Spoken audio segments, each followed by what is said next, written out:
Alors, la revue du théorème de Pythagore. Théorème de Pythagore fonctionne avec les triangles rectangles.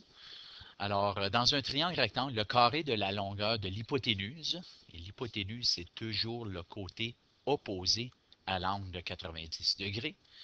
Euh, le carré de la longueur de l'hypoténuse est égal à la somme des carrés des longueurs des autres côtés, qu'on appelle les cathètes. Si je faisais un carré ici,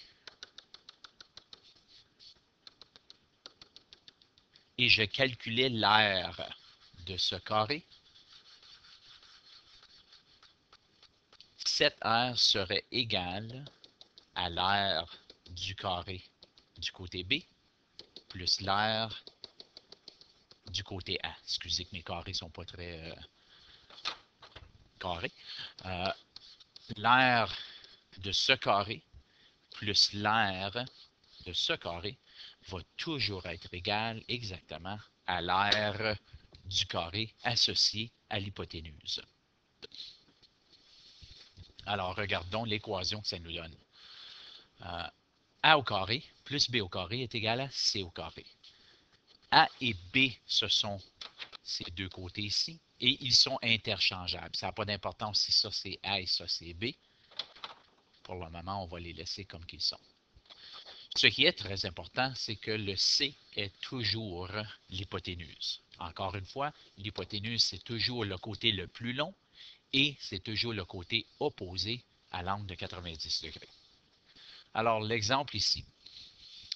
Quelle est la valeur de l'hypoténuse? J'utilise A au carré plus B au carré est égal à C au carré. A, c'est 3 et B, c'est 4. Puis ça aurait pu être l'inverse. Ceci aurait pu être A et ceci B. Mais pour le moment, j'ai dit 3 au carré plus 4 au carré est égal à C au carré. 3 au carré, c'est 3 fois 3 qui est 9. 4 au carré, c'est 16. 9 plus 16 est 25. 25 est égal à C au carré. En d'autres mots, l'aire du carré ici serait 25 unités carrées. Ou ce ne sont pas des unités, ce sont des centimètres. Alors, si l'aire de ce carré est 25, quelle est la longueur de un côté? Et on fait la racine carrée de 25, puis j'ai fait la même chose de l'autre côté pour éliminer le carré. 5 est égal à C. Puis j'ai mis un petit côté. Savais-tu qu'en construction, le triangle 3, 4, 5 aide à déterminer si un mur ou un plancher est carré. Ça, en classe, je vais faire la démonstration avec la porte de classe. La simplification d'expression.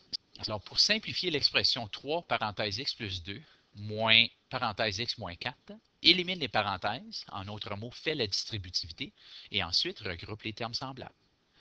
Alors ici, j'ai fait 3 fois x, 3x. 3 fois plus 2, plus 6, moins 1 fois x. J'ai mis un 1 ici à cause que c'est sous-entendu que c'est moins 1. Ou tout simplement, on se souvient que lorsque j'ai un moins en avant d'une parenthèse, ça va aller changer ceci à un moins et cela à un plus. OK? Mais moi, je vais le faire de la façon moins 1 fois x, c'est moins 1x.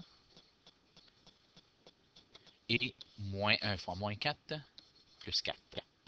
Je regroupe les termes semblables. 3x moins 1x, c'est 2x.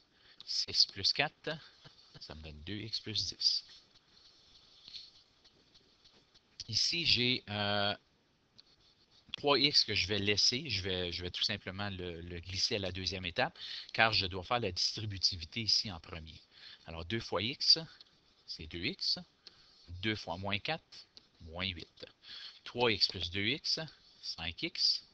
Et le moins 8 n'a pas de terme semblable, alors il reste comme ça.